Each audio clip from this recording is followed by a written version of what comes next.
Hey everybody, welcome back to the Inside Our Phillies podcast. This is Joe here once again with sjphilsphan.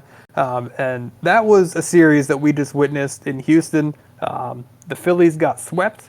They lost game one of the series 1-0. They lost game two of the series 2-0. And they finally broke through and were able to score a run in game three, but still lost 2-1. So sjphilsphan, how are you doing today? I hate this team so much right now. That was brutal. That was brutal.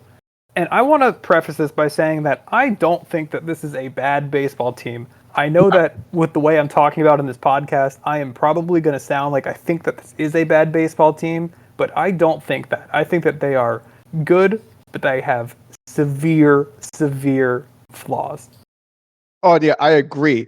Just yesterday, I was worried about this podcast. I was like, great, we're going to be so negative if they don't score. And they didn't score. And they barely scored on a sac fly today. Yeah, that was the only run. That was the only run that they got. And not only that, but there was no sign of life. They barely even had runners in scoring position to do anything with. And when they did, it was just the lack of clutch hitting. Yeah, I mean, today, that sac fly was the only time they had a runner in scoring position. And it was on a hit and run after a great at bat by Marchand. And then, to be fair, that sac fly almost was a home run. If Marsh just missed that, I thought it had a chance. Yeah, and that's a deep park. I was at Dyken Park, however you pronounce it, for the last Minute two games of this Minute series. Maid forever. I don't care. Hey, before that it was Enron. It was Enron Field before it was Minute Maid. Yeah, I'm from California, so screw Enron. I think we could all say that. That park is deep in center field, even without Tal's Hill and that stupid flagpole that they had in the middle of the playing. Rest in peace. Rest in peace. So sad. Still super deep out there. Like in some parks, I wouldn't be surprised if that marsh ball was gone. But I think that a way to start talking about this is just people that we are mad at, because I am sure that we are all mad at different people for different reasons in this series. So I'm going to start with maybe the person that's most standing out to me today. Then we can trade back and forth on kind of just sharing what we're mad at, or if we're happy about anything. We can go about it that way. Sounds perfect. I am mad at Max Kepler. Is Max Kepler even trying? He hasn't really played much recently. He's in a platoon, whatever. It was a waste of money, all things considered. But he finally gets the opportunity to come in today, and first at bat of the game that he has, he pulled off of running at the end. He 100% could have beaten that out, or at least made it unbelievably close if he just hustled down the line, but he didn't. And then the eighth, when the Astros scored that second run, the ball was hit to him in left field. And I'm not kidding, the runner had just gotten to third base when Kepler got that ball. Kepler could have made a competitive play at home plate, but he refused to throw it home. I don't get it. The runner was advancing, whatever. You gotta save that run from scoring. That is the go-ahead run in the bottom of the eighth inning, and this is an offense that has been struggling. Wait. I gotta cut you off there. Since you're at the game, you apparently missed it. He got the ball. He bobbled it. He bobbled it? Yep. Great. Awesome. And right in front of me, I was in left field today, or right field today. There was a few innings before that. Castellanos got a ball, and it was, he bobbled it too, and then he didn't make a good throw because he has a noodle arm, and extra base. Every single series, you see somebody take an extra base on Castellanos. Like, why wouldn't you? Castellanos can't run, but can't throw. But anyways, this was about Kepler. I feel like he's not even trying. I think we've known that contract was like a bad deal, even though it's a 1-year deal. It's a bad 1-year deal, and I think that it's getting to the point where it's almost untenable. Like, what is he doing for you? Oh, definitely. I mean, you stole mine. I was hoping you weren't going to go with Kepler. I have his numbers up. I mean, the last week, he's batting .083. Last 2 weeks, .219. Last 4 weeks, .164. He's the platoon guy. Against righties, his OPS is .707. And just like you said, he didn't run out the ball. And then he took a curveball down the middle and then swung at one of the dirt. It's just no life. He's very handsome, I'll give him that. But besides that, he's got nothing. The rare bad 1-year deal. At the time, it made no sense. We didn't need another lefty bat who wasn't a strong, average on base guy. Just he didn't fix anything. He just was a continuation of what we've done. I am so tired of trying to get these like left-handed hitters. Like it's always the lefties. Why is this team obsessed with having lefties up and down the lineup? And like I know that like a good hitter is a good hitter, but the problem is these aren't good hitters. There's only a couple really good hitters on this team. No, Kepler's career OP on base percentage is only 317. Like his slugging is 426, but like we didn't have a problem with lefties slugging. We had a problem with people getting on base consistently for the sluggers, and we need a righty bat. We need a good righty bat. Absolutely, and I'll pass it over to you now. That was my little Kepler rant. What are you going to do about it? I mean, at the end of the day, Kepler.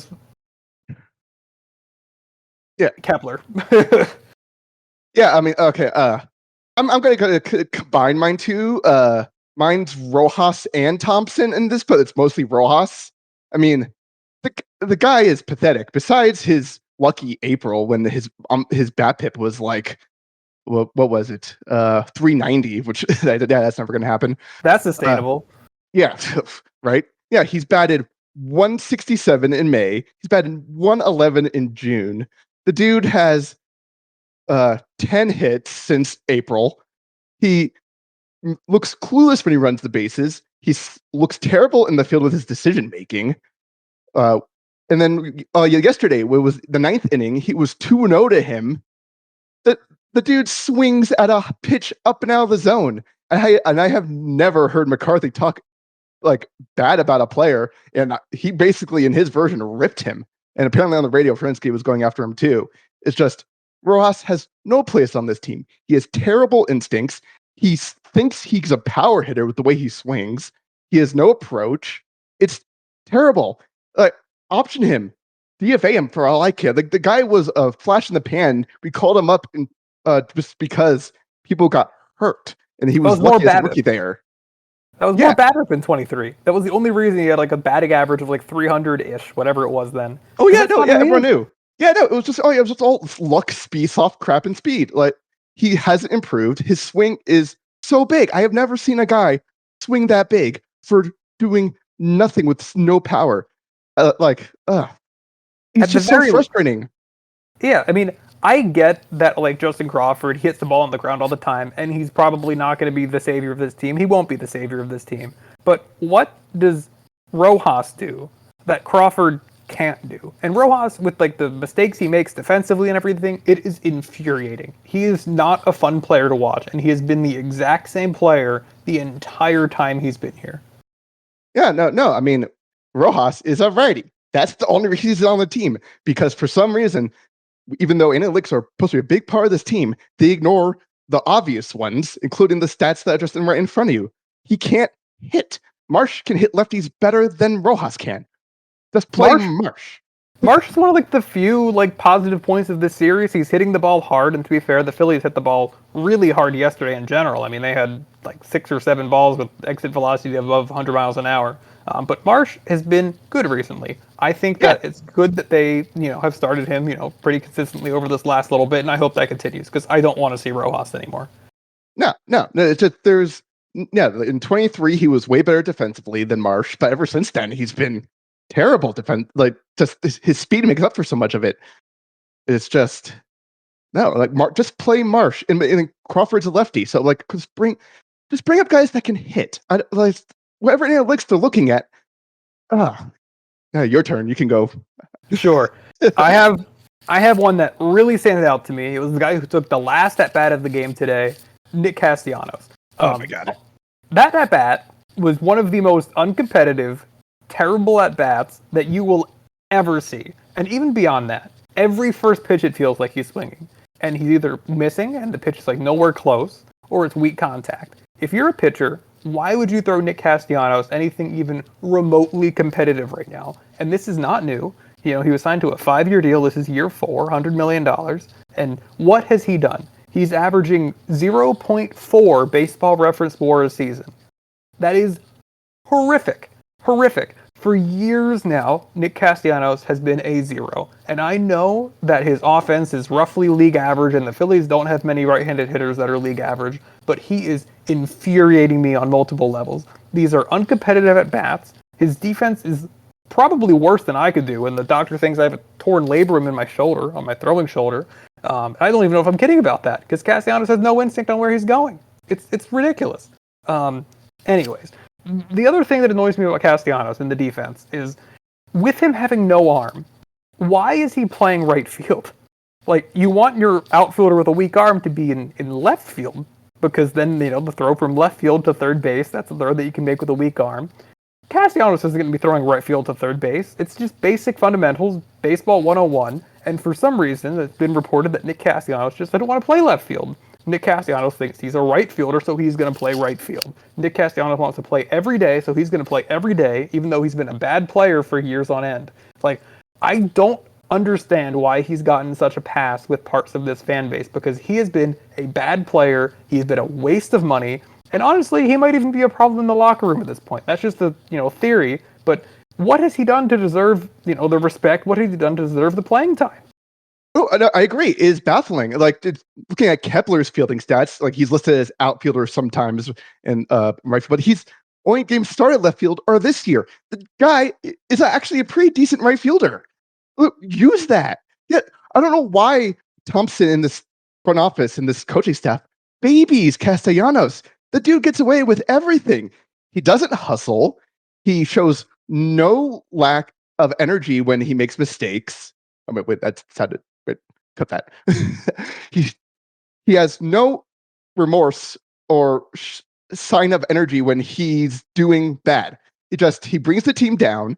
He has no energy, and I agree with you. I think he's a detriment to the clubhouse. Obviously, it's all just speculation because people apparently love him, but no, there's no fire at him. He swings over that first pitch like terribly. If it's anywhere, just throw sliders to him. That's been the MO this whole time here. Years. Just if he didn't swing, I think for a series before coaching staffs figured out he did something different, he might walk 50% of the time. He should be so much better than he's been, and it has been a massive disappointment. The Phillies have had some decent free agent contracts over the last handful of years, most notably Zach Wheeler, who we got an absolute steal on, signing him to a similar contract, 5 years, about $100 million. But Nick Castellanos, disaster, absolute disaster. So I'll pass it back to you now. Yeah. Okay. I'll go back to Thompson because I remembered something. He started Buddy Kennedy over Bryson Stott. Buddy Kennedy is a bench bat. He is not going to be a starter. We've seen him at his at-bats. He's not anything special. And just because it's a platoon situation, and then Valdez has reverse splits against lefties. Why did we stack the lineup with our terrible right-handed hitters just because he's lefty? It goes back to my earlier point. What are we doing with these analytics? It doesn't feel like they're using actual analytics. Like, I completely agree with you. Like, I'm sure that they have more sophisticated tools than we have as fans, right? But if we can see from the tools that we have access to that Framber has reverse splits, why are we putting righties in that can't hit the ball in the first place? Even on the best of days, these aren't people that I want in my lineup. And Stott, to be fair, he doesn't light the world on fire. His career OPS is what, like 680 something, I want to say? He's not lighting the world on fire offensively, but he gives you consistent defense, and he is somebody that we want to be part of this team for years to come. I don't need Buddy Kennedy getting at bats over Bryson Stott. I can't believe I'm even saying this. Oh no, yeah, and Bryson Stott will at least work the count. In the ninth inning, Buddy Kennedy swung at the first pitch. I don't get it. I don't know if it's coming from the front office. I don't know if it's something that Thompson's doing himself, but whoever it's coming from, I don't like it. No, but this reminds me of the reports that came out after Kepler. Like, they were reading the analytics backwards. I think that's a great call out. That was like after Kepler left too, right? That was like after the second year. It was after everything that came out, all the dirt on him. I can't remember his name. He was on the Braves. He was a career terrible hitter, but we always shifted against him, and he always hit it against the shift. It was 2 years we shifted the wrong way, and it's ridiculous. I don't need to get mad about the 2018 and 19 Phillies right now. I actually mostly think those were fun teams to watch. I enjoyed watching those teams more than I like watching this team, believe it or not. But also with Thompson's lineup decisions, like that, he gets Castellanos way too much. And I need to see fire from him. All these press conferences. Yes, I know sports interviews are terrible and stuff in general, but I see no passion from him. If we only seen him get ejected once with anger just to like spark the team or something, I need something from him. This whole team has no energy. And it starts with him. Right. I mean, this team feels like they're full of energy vampires. They seem like they like riding high when things are going well, but there is nobody to fix things when things aren't going well. You see it from, the very top of this team, Bryce Harper. I'll admit it. He doesn't really have great body language. He hasn't been on the field in a long time, but his body language this year has sucked. Bowman's body language sucks. Rob Thompson, no energy. Castellanos, his body language sucks. Like, there's nobody to get this team straight. Yeah. The problem is Harper is just too competitive with that. When he's struggling, he just takes it on himself too much. And there's supposed to be someone on the team who needs to like calm him down and get the rest of the team, but they all just flow with it. It's just this team isn't just hot and cold. Sometimes it's either going or not. For sure. And now talking a little bit about the team in general, the next person that I'm going to mention, not a player, but it's Dave Dombrowski. I mean, what timing for that Jason Stark piece in The Athletic to come out. I love it. And it's not just about that piece. I get that your front office, your general manager, your president of baseball operations, they're not going to say, we are looking for specifically this. But there is no way that Dave Dombrowski thinks other front offices are stupid enough just for context, for people that don't know, the context of this is that Dave Dombrowski said that he was happy with the offense as it is now, and he doesn't really see an immediate need to improve the offense. Smoke screen. Hilarious timing for that to happen, in a series where they scored one run across 3 games. But even if it is a smoke screen, right, who's falling for it? Nobody is looking at this team and thinking that this offense is competent. Like, it's not going to get you any better deals anywhere because you think that this offense is good, because they're not good enough. You know that. I know that. Everybody knows that. And going even beyond that, Jason Stark piece, for years now, Dave Dombrowski has not done anything at the trade deadline. I get the point of not wanting to mortgage the future too much. That is what got the Phillies in trouble after 2011. But I think that there has been room to make improvement to this team in ways that Dave Dombrowski hasn't done. I don't get the Kepler signing at all. Not to rehash that, we talked about it earlier, but why didn't this team more seriously look at putting Bryce Harper back into the outfield for a year and signing a first baseman? Like, imagine if we had Pete Alonso right now instead of Max Kepler. That would be a completely different team. Oh my God, yeah. But the problem with that is, I was just looking the other day at just what righty bats are available that teams are willing to trade for not our top prospects. Almost none. Yeah. Part of the expanded playoffs. Mullins. Yeah. But I see like Cedric Mullins. He's too much like our team. He's a lefty too, right? I think he's a switch. He's I think dropped the switching a couple years ago. I think he's only lefty now. So that's just terrible. Yeah, so he's terrible with that. And like Luis Robert Jr. is like the only one, but who knows if it's really just the White Sox reason why he's been so bad. But he's injured constantly. I wouldn't trade anything for him. So would they still want to trade him for nothing? I mean, I doubt the White Sox would do that. I mean, if you want to give me Luis Robert and we don't have to give up that much because his fair market value probably isn't that much right now, that's fine. But I don't think the White Sox are going to be doing that. I think the overall way that I would sum up the way that the Phillies are handling things, and I don't entirely know if this is the right or the wrong way to do things, is do you remember when Jerry Dipoto, the Mariners, said maybe 3 or 4 years ago that he wants under a 10-year window to have a 54% winning percentage? Oh, yeah, that's exactly what fans want to hear. That's what the Phillies are doing. Like, the Phillies are not going to go all in this year. They haven't gone in 2023. They haven't gone in 2024. Why would they do it in 2025? They want this team to just be good enough to sell tickets, good enough to be competitive to the playoffs, even if they're not going to be a front runner, because that's going to be what produces the best return on their investment. And I get it. I don't want this team to be completely dead like they were in the middle of the playoff drought, but that's what this team's doing. I'm just frustrated at that I have to come to terms with that, because I really don't expect anything at the trade deadline at this point. Yeah, and just whoring prospects is without ever calling them up, like we were doing with some of the guys in AAA right now, like Crawford and Anthony is hurt right now, but he should be called up, right? He was smashing. He's a righty. He plays first. Why not? Yeah, but but Sixto, we traded Sixto for Realmuto.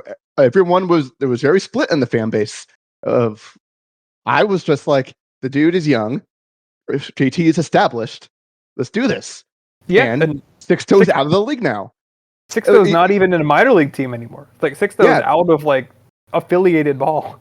No, if you just look at when we the run from 06 to 2011, every prospect we traded, no one became a star. Like Drake, Darno is the best prospect we ever traded out of that whole core. Kyle Carrasco too, right? Oh yeah, Carrasco is another okay one. Yeah, but Carrasco got removed from the 40-man roster at one point. Yeah. Yeah, before he broke out. No, but but you had Kyle Drabeck turned into nothing. Michael Taylor turned into nothing. We kept. Oh, geez, I'm blanking. John Singleton's another one that turned into nothing. Oh yeah, Kosar turned into nothing. Dominic Brown we kept. And he was still nothing. Huge bust. Yeah, just. And for as much as you want to say that the pitching in this organization is fixed, pitching development is something that I generally trust, and I think that the Phillies do a really good job with. The hitting development is non-existent. Like, where are the players coming from the minor leagues? Aiden Miller was a great pickup. That was a weird, way that the draft works of going over slot. And, if you're going based on talent, even back then, Aiden Miller would have got drafted way before he actually got drafted. But aside from that obvious pick, and who knows what Aiden Miller is going to do in the major leagues one day, like, where is the talent coming from offensively? Stott is not a difference maker offensively. Bohm is not a difference maker offensively. He's okay, but he's still not a difference maker. Like, where is this internal talent coming from as far as hitting the baseball? Yeah, I don't know. Our draft last year, Dante Nori, the first round pick, that was a baffling pick. He was 20 years old, basically, at the time he was drafted, coming out of high school. So that's already a red flag. He's done nothing. It was a bad pick then. It's a bad pick now. Yeah, I mean, I think he's come off to a really bad start to the year. I'm pulling up his stats right now. Dante Nori's in Clearwater, and he is OPSing below 700. He has a 676 OPS in Clearwater for the Threshers. Yeah. I just don't understand this. What is our talent evaluation doing? And I understand, and I actually think I like the idea that they have of picking high schoolers, because high schoolers are, probably going to have the better upside. But at the end of the day, if your hitting development is so poor that you can't trust them, they need to find some way to get more consistent offensive talent coming through this pipeline. Yeah, it was like back. The reason we had that huge drought in the 2010s is because all we were drafting before that were 5-tool people. they had all the tools except the hitting one. Yeah, you're spot on. So that ends this giant rant about the front office that Dave Dombrowski is leading. I'll pass it back to you. Oh, geez. Okay. Everyone's favorite, Alec Bohm. He's back to what he was doing before. Slow grounders to the left side, swinging early. He's helpless. He's like, oh boy, I can hit again. Now I don't have to worry about what I worked on to get back to where it was. Yeah. Alec Bohm is infuriating. I believe I've said on this before. If I haven't, then this is how I feel about Alec Bohm. He might be my least favorite Philly for on-the-field reasons of all time. I cannot take the pouting anymore. I cannot take his defense is okay now, but whatever. I can't take the lack of walks anymore. He's almost 30. Alec Bohm is older than Rafael Devers. He's older than Rafael Devers, and people think he's going to change into some kind of all-star. And he was an all-star last year, but that's not who he is. That's not who he is. You know who I would love? I'd love Freddie's. The third baseman for used to be the Cubs and now for the Astros. That guy would be amazing on the Phillies. He hits for more power than Alec Bohm. His defense is better than Alec Bohm. And he wasn't traded for all that much last year. Alec Bohm he was traded for Kyle Tucker. That was that trade. You are right. That was the only piece of that though, right? That wasn't like a 1-for-1. That was a No. It was with Cam Smith and Wisniewski. Oh, Cam Smith was the big one there because Cam Smith was a big deal prospect. Yeah, I know, but no one expected Cam Smith to come up right away. Paredes was like, okay, we need because Bregman's going to be a free agent, so that was why Paredes by himself wouldn't have cost all that much, is what I'm saying. Like, because you're thinking of whether he was traded for last trade deadline. It was just for Christopher Morel and that's the one. That's the one I was thinking of. Yeah, yeah. I think that Alec Boehm should be considered a non-tender candidate. We'll see how the second half of the season goes. The first half has been up and down. He started poorly, and then he came up, and he had a pretty decent last little bit, but it feels like he's cooled off a little bit recently. It seems like the pouting has been back recently. Not that it ever really went away with him. Even games that he had multiple hits, he's slamming his helmet and it bounces up above his head. Alec Boehm infuriates me. No, I wanted not tender him last year after the playoffs when all the reporters questioned all the batters, and he was like, "Oh no, I'm not going to change my approach to swinging at the first pitch." It's ridiculous. He has a terrible attitude. And here's the thing with Alec Boehm, right? Is he will not change. This is who Alec Boehm is. He even directly told you, like you said, that he is not going to change. So why even expect anything else? Why expect anything else out of Alec Boehm? Sunk cost fallacy, my friend. I guess so. The next guy that I'm mad at is Orion Kerkering, because once again today, he struggled in high leverage. It's becoming more and more of a trend that the higher the leverage that Orion Kerkering gets put into, the worse he does. I think that he is a really good 7th or 8th inning guy. And I guess it was technically the 8th inning today. But I don't need to see him go against the heart of another lineup. I don't need to see him in save situations. I don't need to see him in tied games. Orion Kerkering is not that guy, at least right now. He just doesn't have it. That's okay. He's one of the better pitchers in our bullpen right now still, so he's going to have to, be a part of that role for the Phillies this year, at least until the trade deadline. But I think that I just have to come to terms with Orion Kerkering not being a difference maker out of the bullpen. Yeah, but I feel a lot of that, honestly. I know I got roasted last time for saying I thought Orion Kerkering was an S tier just because but I was speaking in terms of what we have. But yeah, his ERA in the 8th is 3.27.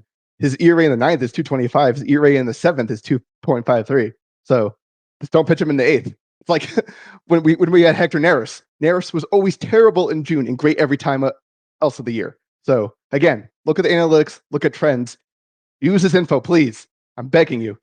The other thing with him is the inherited runners, right? That's something that he's really struggled with this year. Oh, yeah. Oh, no, he was terrible about that even last year. No, he gives up so much soft contact and bloops. He's terrible with inherited runners. I would never want him in with the inherited runners. And I think that's where a lot of the perception from leverage comes from, because the stats that you just said, it doesn't look all that bad, but that's because inherited runners aren't charged to the person that's pitching. If you included those inherited runners, which you probably should for a high leverage reliever, which obviously shouldn't be part of your ERA, but it should be part of what considers a leverage reliever, it's just not his thing. Yeah, no, it's just, he, for some reason, he gives up all the soft contact. So I don't know if we need to adjust our fielding positions to have our outfielders move in when he's pitching so we can catch those. But it's just like, I just don't understand what's the point of analytics when we never adjust anything when this team struggles. Anything. Yeah. And one more thing about the bullpen. Max Lazar came into a 1-run game today. Oh my God, yeah. Why?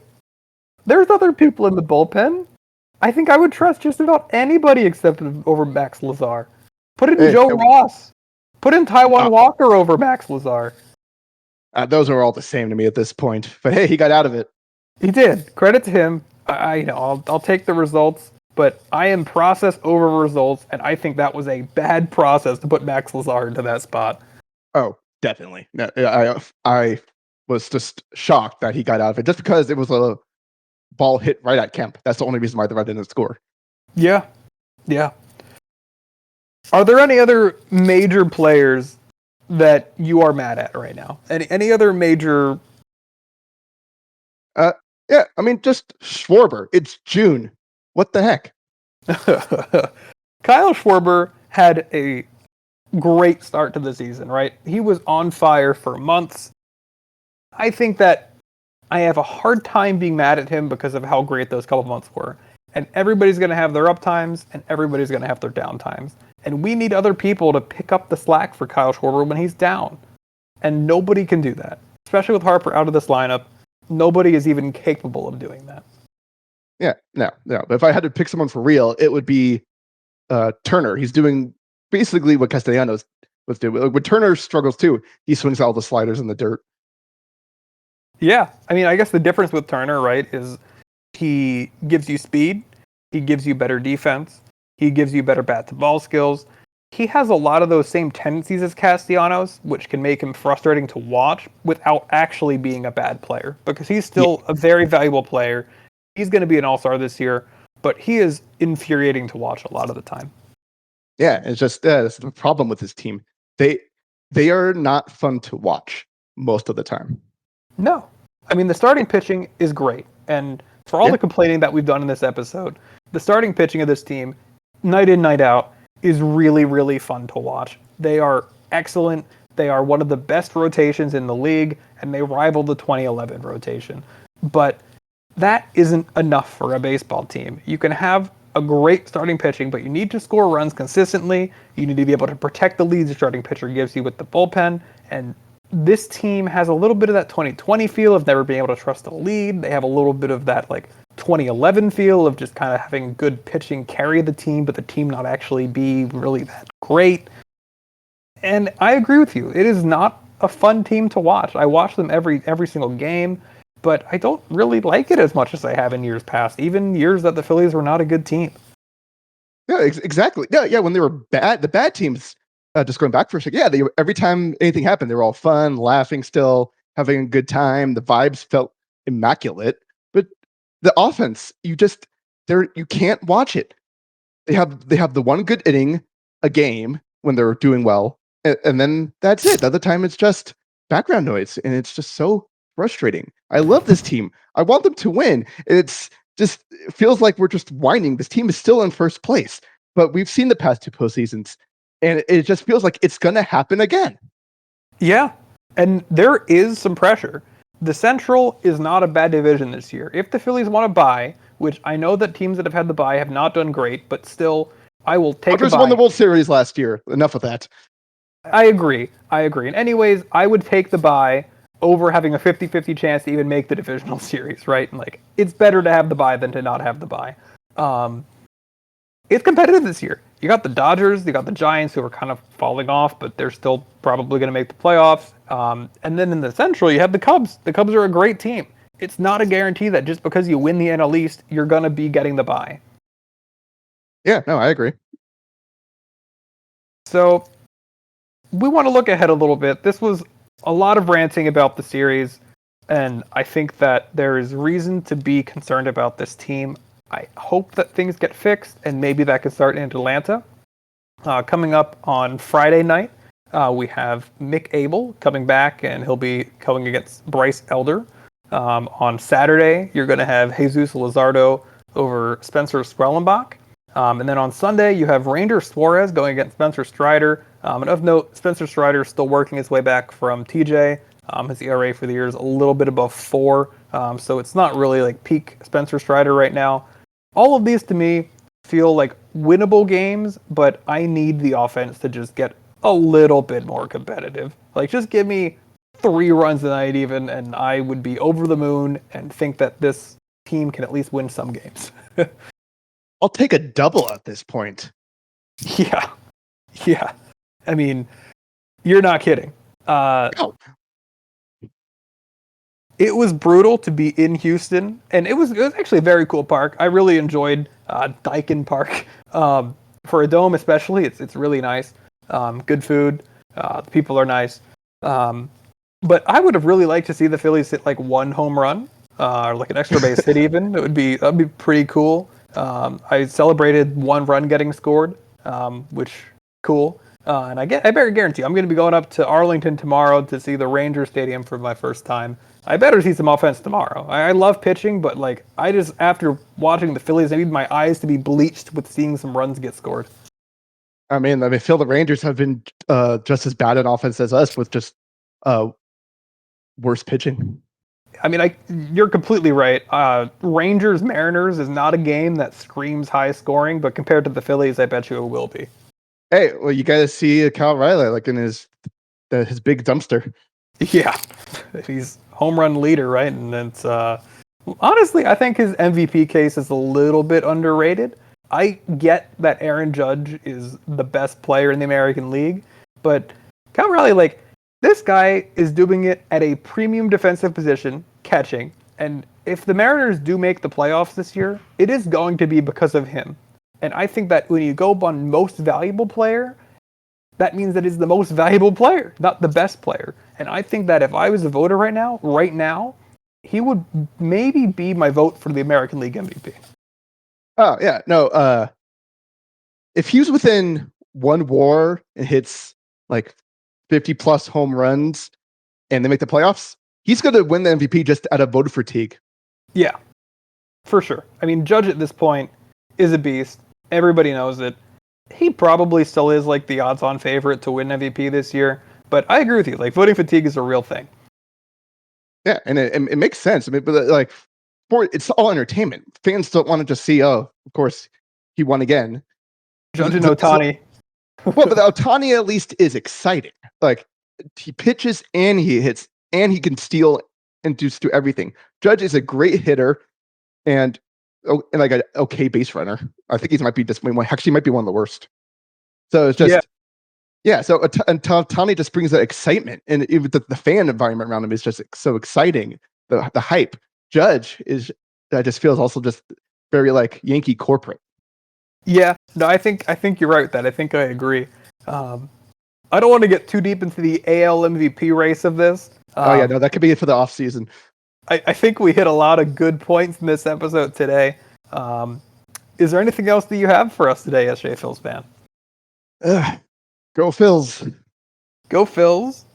Let's win some games in Atlanta. I think tomorrow is probably going to be the first game all season that I'm going to miss the entire game. Though maybe I'll watch a little bit of my phone before the game starts in Texas. And I honestly am looking forward to that break. But go Phillies. I agree with you. And thank you for joining once again. Oh, no, anytime, especially when we need a rant. Yes. So thank you, everybody, for listening to this podcast. Be sure to rate it. That really does mean a lot. And be sure to share this with people as well. If you have any questions or want to be on the show in the future, send me a message on Reddit or Discord, and the notes to all that will be in the show notes. So with that being said, I hope everybody has a great day, or as good a day as you can have after seeing the Phillies get swept. And I'll see you all Sunday night. Have a good one.